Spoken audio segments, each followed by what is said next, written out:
আসসালামু আলাইকুম প্রিয় দর্শক, আজকে আমরা এই ভিডিওতে আলোচনা করব কোরআনের যে 5টি আয়াত বদলে দিতে পারে আপনার জীবন। চলেন শুরু করা যাক আজকের এক গুরুত্বপূর্ণ টপিক। নানা ছড়ায় উতরায় ঘাত প্রতিঘাত ও জয় পরাজয়ের মধ্য দিয়ে মানুষ তার জীবনের সোনালী দিনগুলো অতিবাহিত করে। যারা জ্ঞানী, বুদ্ধিমান ও সচেতন তারা জানে জীবন মানে সংগ্রাম, জীবন মানে লড়াই।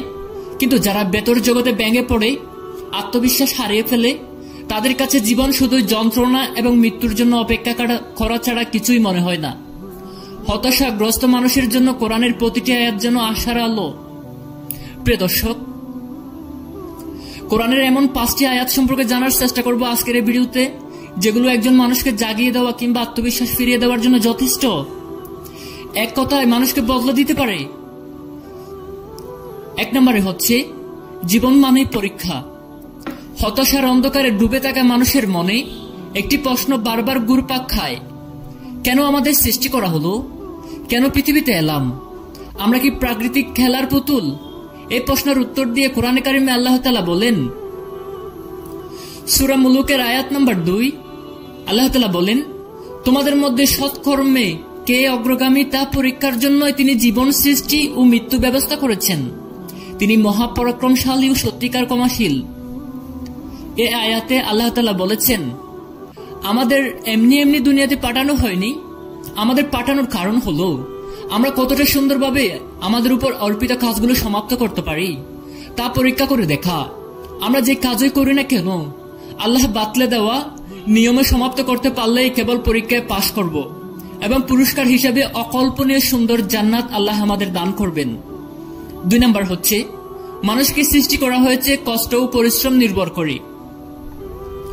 অনেক সময় মনে প্রশ্ন জাগে, কেন আমাদের কষ্ট করে বাঁচতে হয়? জীবন মানে সংগ্রাম কেন? এই প্রশ্নের উত্তরে আল্লাহ তাআলা বলেন, সূরা বালাদের 4 নম্বর আয়াতে আল্লাহ তাআলা বলেছেন, নিশ্চয় আমি মানুষকে কষ্ট ও পরিশ্রম নির্ভর করে সৃষ্টি করেছি। এই আয়াতের সহজ অর্থ হল জীবন মানে কষ্ট এবং সংগ্রাম। মানুষ যতদিন বেঁচে থাকবে তাকে পরিশ্রম এবং কষ্ট করে বেঁচে থাকতে হবে। আমরা যে নিত্য খাওয়া দাওয়া আনন্দ ফুর্তি করি তা কি কম কষ্টের? যদিও আনন্দে ডুবে থাকার কারণে আমরা অনেক কষ্ট অনুভব করি না। আপনার কষ্ট সেদিনই শেষ হবে যেদিন জীবন গড়িটা পুরোপুরি থেমে যাবে। প্রিয় দর্শক, 3 নম্বর হচ্ছে দুঃখের সাথে সুখ আছে। কখনো কখনো আমাদের মনে হয়, কেন আল্লাহ মানুষকে কষ্ট নির্ভর করে সৃষ্টি করেছেন? কষ্ট না থাকলে জীবনটা কতই না সুন্দর হতো। এমন ভাবনা যে ভুল, তা বলা হয়েছে কোরআনের এ আয়াতে। সূরা ইনশিরার 5 নম্বর 6 নম্বর আয়াত আল্লাহ তাআলা বলেন, অবশ্যই কষ্টের সাথে সুখ রয়েছে। আবারও বলছি, অবশ্যই কষ্টের সাথে সুখ রয়েছে। আমার প্রিয় একজন উস্তাদ, আমার প্রিয় একজন শায়েখ ওস্তাদ নোমান আলী খান বলেন, একজন পরীক্ষার্থী যখন 6 মাস 1 বছর আগে থেকে রাত জেগে কষ্ট করে পড়তে থাকে, মূলত ওই সময় থেকে সে আনন্দদায়ক ফলাফলের বীজ বুনতে শুরু করে দেয়। যদি সে কষ্ট না করত তাহলে পরীক্ষায় কিছুই লিখতে পারত না। একইভাবে আমরা যে মজার মজার খাবার খাই তা যদি ঘন্টার পর ঘন্টা লাগিয়ে ভালোভাবে রান্না না হতো তাহলে খাবার সামনে আসতো না। জীবনটাও ঠিক তেমনি, যে যতটুকু কষ্ট করবে, পরিশ্রম করবে, সেই বিনিময় স্বরূপ ততটুকুই আনন্দ পাবে, কারণ কষ্টের সাথে সুখ রয়েছে। প্রিয় দর্শক, 4 নম্বর হচ্ছে বিশ্বাসীরাই সফল। দুনিয়ার এত পথের মাঝে, এত পলিটিক্স, এত কিছু আবি জাবি আরো অনেক কিছু, এত কিছুর মাঝে সফল হওয়ার একমাত্র সূত্র কি? এই প্রশ্নের জবাবে মহান আল্লাহ তাআলা কোরআনে কারিমে বলেন, সূরা মুমিনুনের আয়াত 1 নম্বর, যারা বিশ্বাসী তারাই সফল কাম হয়েছে। সংক্ষেপে এই আয়াতের অর্থ হলো, যারা আল্লাহ এবং পরকাল জীবনে বিশ্বাস করে তারাই প্রকৃত সফল মানুষ। বিশ্বাসহীন কোনো পথ মানুষকে সফল করতে পারে না। একইভাবে অর্থ, বিত্ত, বিদ্যা, বুদ্ধি এগুলো সফলতার মানদণ্ড নয়। সফলতার মানদণ্ড একটি, তা হলো বিশ্বাসী হয়ে জীবনযাপন করা।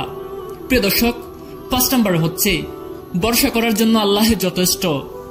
কষ্ট নির্ভর করে সৃষ্টি করে আল্লাহ তাআলা মানুষকে ছেড়ে দেননি। যখন মানুষ হতাশার চক্রে ব্যঙ্গে বেরোতে পারে না, আশার আলো দেখবে না, পাশে কাউকে পাবে না, তখন আল্লাহ তাকে বিপদ থেকে টেনে তুলবেন। আল্লাহ তাআলা কোরআনে কারিমে বলেন, যারা আল্লাহর দেওয়া সচেতনতাকে, আল্লাহর দেওয়া বিধিবিধান মেনে চলে থাকে, আল্লাহ তাদের ঝামেলা ও অশান্তি থেকে বেরোনোর পথ করে দেন আর অপ্রত্যাশিত উৎস থেকে জীবন উপকরণ দান করেন। যে আল্লাহর উপর নির্ভর করে আল্লাহ তারই জন্য যথেষ্ট। সূরা তালাক আয়াত 2 নম্বর আর 3 নম্বর। প্রিয় দর্শক, আজকের মতো ভিডিও এই পর্যন্ত। এরকম গুরুত্বপূর্ণ ভিডিও পাওয়ার জন্য আমাদের চ্যানেলটি সাবস্ক্রাইব করে দিবেন। খোদা হাফেজ। আসসালামু আলাইকুম।